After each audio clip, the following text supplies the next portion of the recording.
Hey, look, you're going back to school. You see that all right? How to take tires off of rims. 101.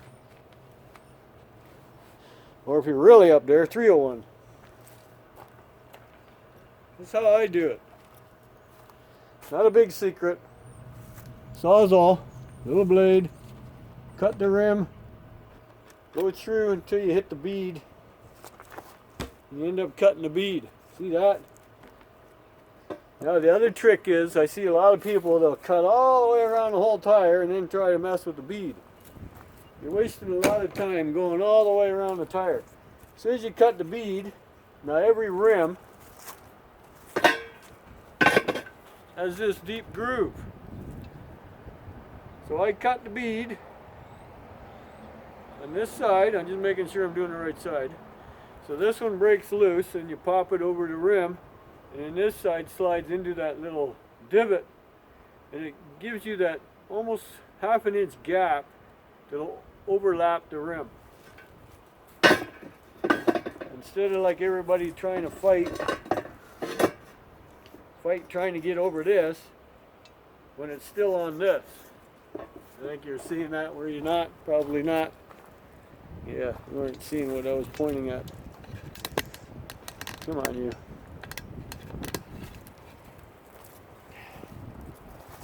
Everybody's trying to fight this bead here. See, pretend the tire's still on here.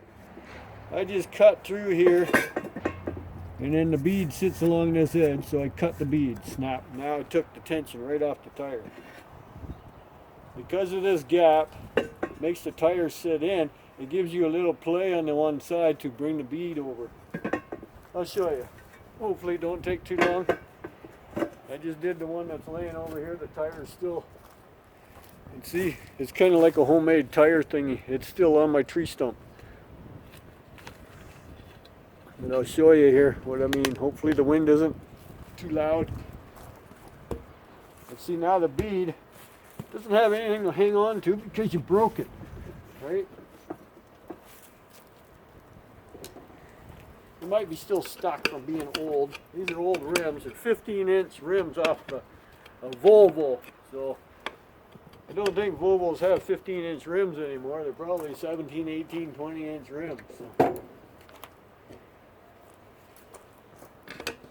you bring the bead up and over. See, you're not fighting with it now.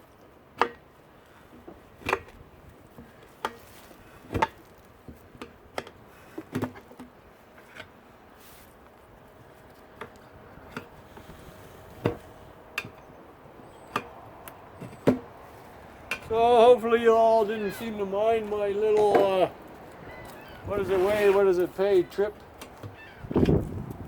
Looks so different around here. Now that I got these are the last things I had to do right here. I got, that one's going to be a little harder to do. But there. I already took the weights off. Still got to cut the valve off of this one. Simple, you cut it from the inside. It comes right off. Okay, I'm going to wander over there. It looks like a tire remover, right? These things are full of water too. And you get a little exercise at the same time.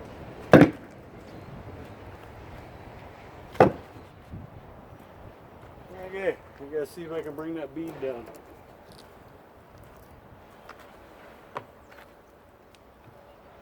This one's actually still attached a little bit. Hammer. Same idea as how the tire guys do it, right?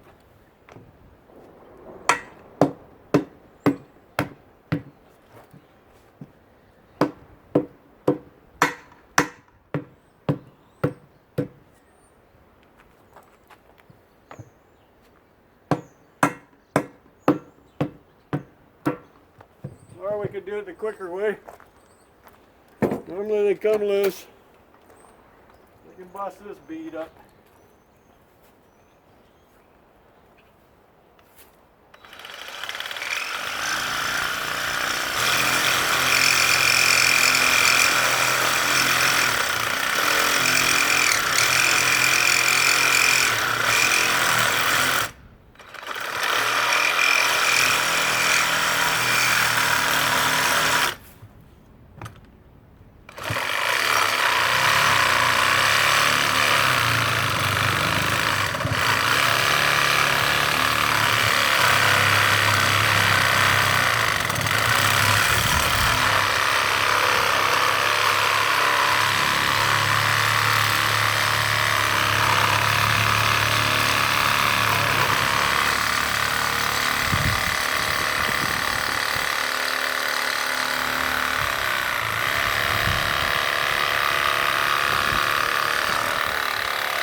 think I pretty well finished that blade pretty well used.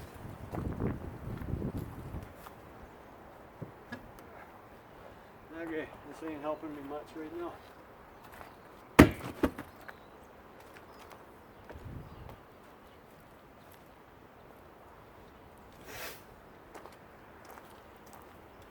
Hey, gorgeous, beautiful day out today. Can't argue with it. A little windy, north wind again.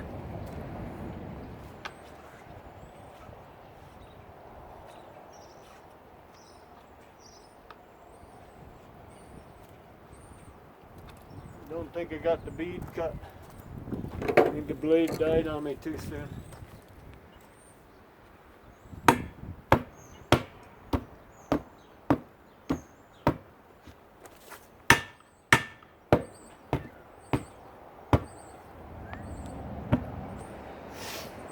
Okay, I'll be right back. I need a new blade. Ooh.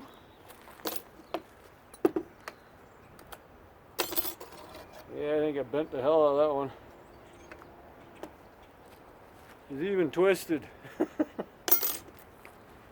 Okay, we'll finish it off.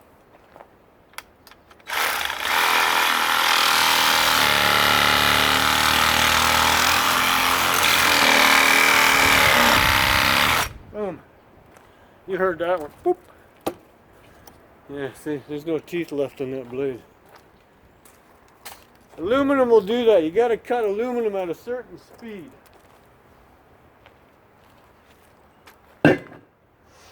Voila. See, now that gap is going to be used to my advantage. Right? I'm hoping you can see that all right. Yeah, bring you a little closer.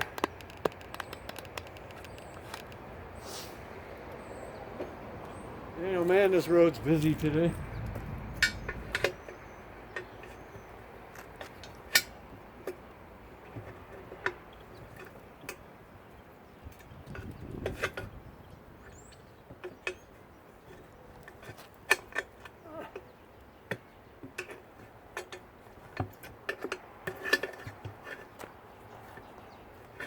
See?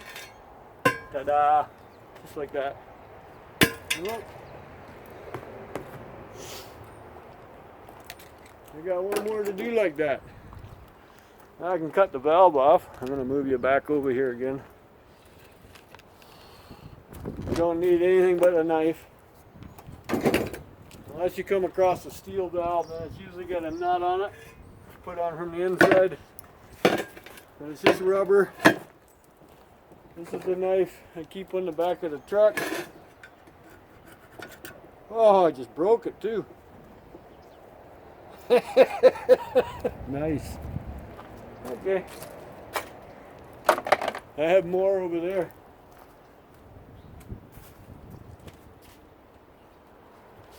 Somebody had thrown a butcher block of knives out for scrap and I just hung on to them. Okay. There's the valve. That one is clean. So I have 4 clean aluminum rings. I called my guy about this and he was saying right now copper is a little low. He says it's up to you. He says I can take your copper if you want. But he says wait a couple weeks. He figures it's going to be going up. So this is well. If you think it's going to go up in a couple weeks, I'll wait. I don't have a problem with that. And there we go.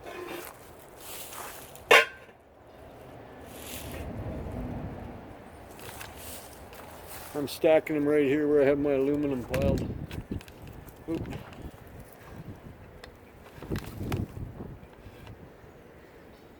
Right there. Right behind this garbage. The garbage will be leaving on Tuesday. Getting rid of it at the dumpster at work.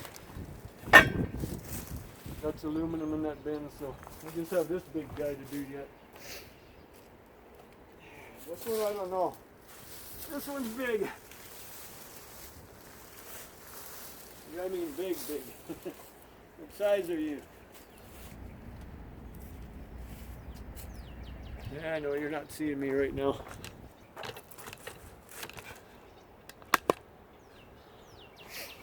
Flip the table over. This is that table we didn't know what to do with. It's a great workbench. You are a 17-inch. See, that's bigger than what I have on my truck. I do believe my truck is 16s.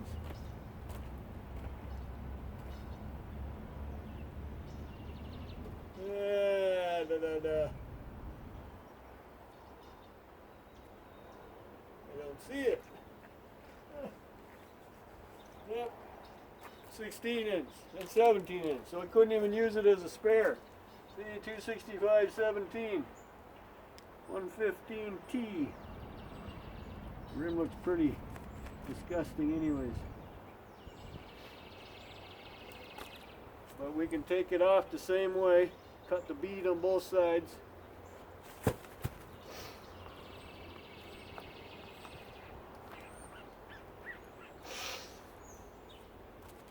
It's a little more material to cut through.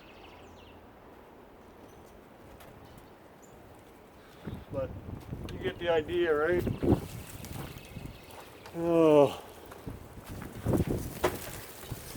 Holy moly, got a hell of a breeze coming through here.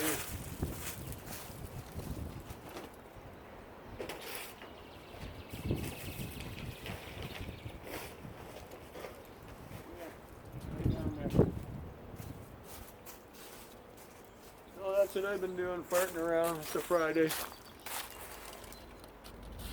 Beautiful day. I do have my hoodie on, but I had the sleeves pulled up, so. That'll be the next one. Gonna play with him. Tire's no good. I can get rid of the tires right next door. So getting rid of tires is no big deal either. That one that's still back there, that's my spare off the truck that I haven't bothered even putting back in the truck. Because of my new tires. I didn't think I needed it. Yeah, I know. I don't leave town much, so.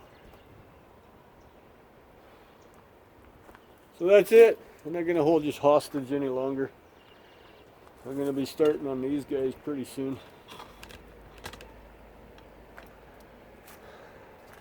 My next victims, I gotta start stripping them down. Whatever I don't, I can bring in with the electric motors. That guy, I don't think. I might just cut the ends off, but I haven't really checked to see if it's copper or not. It's got so much varnish on it, you know. So this guy here is aluminum.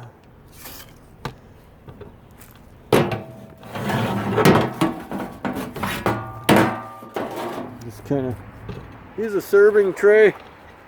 Now I watched Snobby Scrap Picker. I think he's live right now too. It's about 2:30. Put this on your workbench.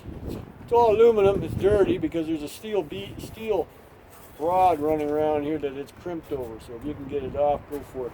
I keep these around. All those compressors have oil in them.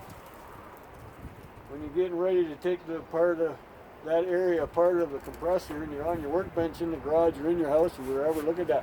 It'll contain all the oil, and you take the whole thing apart, take it off, drain the oil into a pail instead of trying to mop it up with rags and stuff, because you still got to get rid of it one way or the other, right?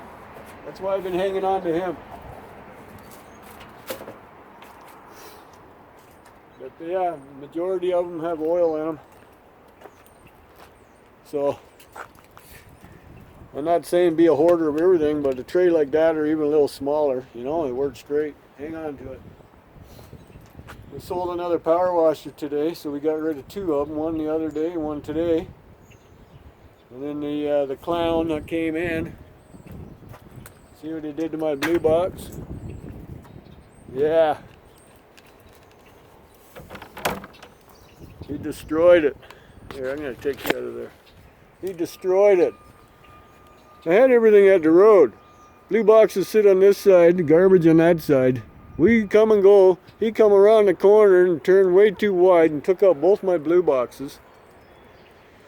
We weren't charging much for the power washer, but he paid extra for it. extra 20 bucks. Cover the cost of my blue box being destroyed. So that was alright, but I had a spare. It's already over there where that one normally sits. So, but yeah, at least he was nice enough to, because he threw the money we had him. We didn't see him face to face.